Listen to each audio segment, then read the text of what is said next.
Welcome to మెగా9 TV. ఒకప్పుడు యుద్ధం అనగానే సరిహద్దుల్లో సైనికులు, ఆకాశంలో ఫైటర్ జెట్స్, సముద్రంలో యుద్ధ నౌకలు గుర్తొచ్చేవి. కానీ ఈ టెక్నాలజీ యుగంలో యుద్ధం రూపురేఖలు పూర్తిగా మారిపోయాయి. శత్రువుల కమ్యూనికేషన్ కట్ చేస్తే యుద్ధంలో సగం గెలిచినట్లే. రష్యాతో జరుగుతున్న యుద్ధంలో ఉక్రెయిన్ సైన్యం ఇన్నాళ్లు నిలబడగలిగింది అంటే దానికి ఏకైక కారణం ఎలాన్ మస్క్కు చెందిన స్టార్ లింక్ ఇంటర్నెట్. సరిగ్గా ఈ పాయింట్ దగ్గరే అమెరికాకు బద్ధశత్రువైన చైనాకు భయం పట్టుకుంది. ఒకవేళ భవిష్యత్తులో చైనా తైవాన్పై దాడి చేస్తే అమెరికా ఖచ్చితంగా స్టార్ లింక్ ద్వారా తైవాన్కు అండగా నిలుస్తుంది. ఆ పరిస్థితి రాకుండా ఉండాలంటే స్టార్ లింక్ సామ్రాజ్యాన్ని అంతరిక్షంలోనే నామరూపాలు లేకుండా చేయాలి. ఇందుకోసం డ్రాగన్ కంట్రీ ఒక అత్యంత ప్రమాదకరమైన సైలెంట్ కిల్లర్ను తయారు చేసింది. అదే 100 గిగావాట్ల పవర్ కలిగిన మైక్రోవేవ్ వెపన్. అసలు ఈ మైక్రోవేవ్ ఆయుధం అంటే ఏంటి? వేల సంఖ్యలో ఉన్న ఎలాన్ మస్క్ శాటిలైట్లను పేల్చడం నిజంగానే చైనాకు సాధ్యమవుతుందా?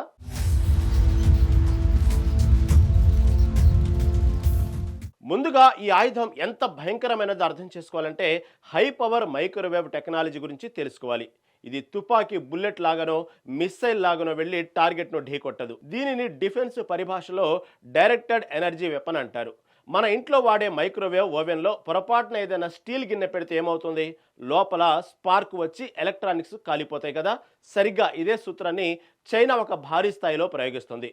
భూమిపై ఉన్న బేస్ నుండి ఏకంగా 100 గిగావాట్ల శక్తిని కేవలం 1 సెకండ్లో ఆకాశంలోకి బీమ్ రూపంలో పంపుతుంది.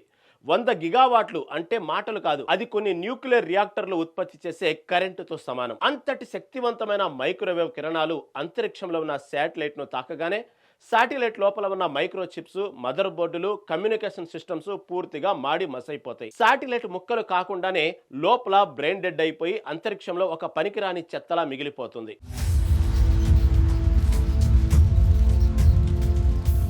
అసలు చైనాకు ఎలాన్ మస్క్ మీద, ఆయన స్టార్ లింక్ మీదే ఎందుకంత కోపం అంటే ప్రస్తుతం భూకక్షలో స్టార్ లింక్కు చెందిన సుమారు 6000కు పైగా శాటిలైట్లు ఉన్నాయి. అమెరికా మిలిటరీ ఇప్పుడు తమ కమ్యూనికేషన్స్ కోసం, డ్రోన్ల ఆపరేషన్స్ కోసం అత్యంత వేగవంతమైన ఈ స్టార్ లింక్ నెట్వర్క్ పైన ఆధారపడుతుంది. చైనాకు అతిపెద్ద లక్ష్యం తైవాన్ను ఆక్రమించడం.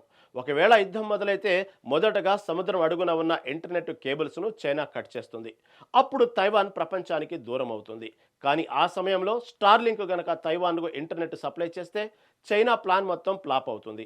ఉక్రెయిన్ విషయంలో రష్యాకు పట్టిన గతే చైనాకు పడుతుంది. అందుకే యుద్ధం రాకముందే స్టార్ లింక్ శాటిలైట్లను గుడ్డివాటిని చేయాలన్నదే పీపుల్స్ లిబరేషన్ ఆర్మీ వేసిన భారీ స్కెచ్.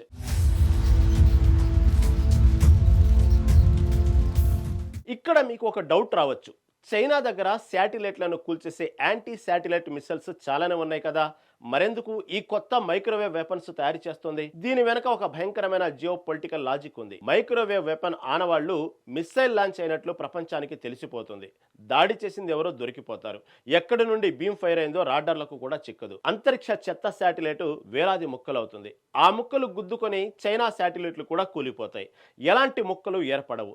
సిస్టమ్స్ మాత్రమే కాలిపోయి సైలెంట్ గా చనిపోతుంది. ఖర్చు ఒక్కో మిసైల్కు 100 కోట్లు ఖర్చు అవుతుంది. కరెంట్ ఉంటే చాలు వరుసగా 100 శాటిలైట్లను టార్గెట్ చేయవచ్చు. ఎలాన్ మస్క్ శాటిలైట్లు వేల సంఖ్యలో ఉంటాయి. వాటన్నిటిని మిసైల్స్ వేసి కొట్టడం అసాధ్యం. పైగా ఆ చెత్త వల్ల మొత్తం మానవాళికే ముప్పు. అందుకే చైనా ఈ స్మార్ట్ డెడ్లీ ఆయుధాన్ని ఎంచుకుంది.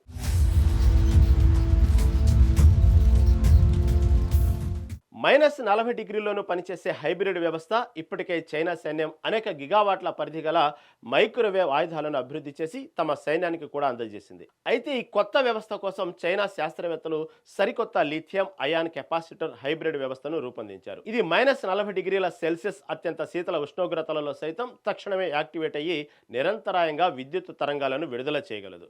దీనివల్ల మంచుతో కూడిన దూర ప్రాంతాలలో కూడా చైనా సైన్యం ఎలక్ట్రానిక్ యుద్ధంలో సులభంగా విజయం సాధించగలదు. గత కొన్నేళ్లుగా పల్స్ పవర్ టెక్నాలజీలో చైనా ఊహించని వేగంతో దూసుకుపోతుందని, ప్రస్తుతం ఈ రంగంలో డ్రాగన్ కంట్రీ ప్రపంచంలోనే నెంబర్ 1 స్థానానికి చేరిందని రక్షణ విశ్లేషకులు అభిప్రాయపడుతున్నారు. భవిష్యత్తులో ఈ మైక్రోవేవ్ వెపన్ను మరింత చిన్నవిగా, చౌకగా మార్చి యుద్ధ విమానాలు, షిప్పులపై మోహరించేలా చైనా వ్యూహాలు రచిస్తుందని రక్షణ వర్గాలు అభిప్రాయపడుతున్నాయి. చైనా అభివృద్ధి చేస్తున్న ఈ మైక్రోవేవ్ వెపన్ ఇప్పుడు అమెరికా పెంటగాన్ సైతం ఆలోచనలో పడేసింది. స్టార్ లింక్ శాటిలైట్లకు ఈ కిరణాల నుండి రక్షణ కల్పించడం కోసం ఎలాన్ మస్క్, అమెరికా డిఫెన్స్ విభాగం ఇప్పటికే కొత్త ప్రయోగాలు మొదలుపెట్టాయి. ఏదేమైనా రాబోయే కాలంలో అంతరిక్షం ఒక యుద్ధ భూమిగా మారడం ఖాయంగా కనిపిస్తోంది.